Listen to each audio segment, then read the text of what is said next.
વડોદરા જિલ્લાના શિનોર તાલુકાના ટિમ્બરવાથી ભાણજ ગામ નર્મદા નિગમની કેનાલ પાસે દેશી પાવાના વૃક્ષોનું ગેરકાયદેસર કટિંગ કરતા વીરપ્પન માફિયાઓ સાલે ટિમ્બરવાથી ભાણજ ગામ નર્મદા નિગમની કેનાલ પાસે વીરપ્પન માફિયા ખુલ્લે આમ રોડ ઉપર દેશી પાવડના વૃક્ષનું કટિંગ કરતા જોવા મળ્યા। હજી તો દિવેર ગામની શાહી સુકાઈ નથી ત્યારે ટિમ્બરો પાસે નર્મદાની નિગમની કેનાલ પાસે ખુલ્લે આમ કટિંગ કરતા હોય છે। જ્યારે દેશના પ્રધાનમંત્રી સાહેબ શ્રી પર્યાવરણ બચાવવાની વાત કરતા હોય ત્યારે ભાણજ ગામ પાસે દેશી પાવડના મહાકાય વૃક્ષોનું ગેરકાયદેસર કટિંગ કરતા વીરપ્પન માફિયાઓ કોના આશીર્વાદથી ખુલ્લેઆમ કટિંગ કરે છે? શું આમ નર્મદા નિગમ તથા લાગતા વળગતા કર્મચારીનો પણ હાથ હોઈ શકે છે? દેશી પાવડના મહાકાય વૃક્ષો આમને આમ કટિંગ થઈ રહ્યા છે। કેનાલ ઉપર તો શું અધિકારીઓ અને વીરપ્પન ચોરો મિલબાંટ કે રોટી ખાતા હોય તેમ દેખાઈ રહ્યું છે?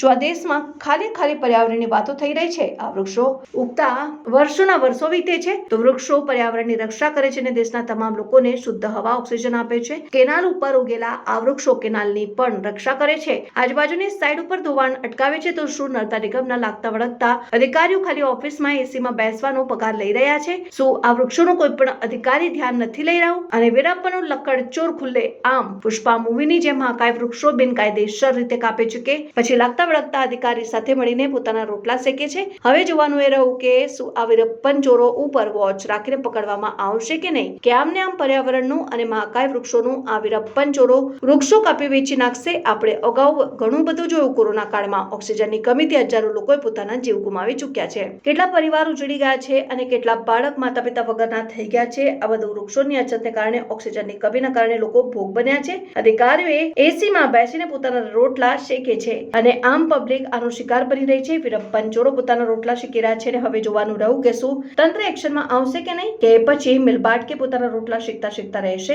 રિપોર્ટર સંજય ખત્રી, શિનોર।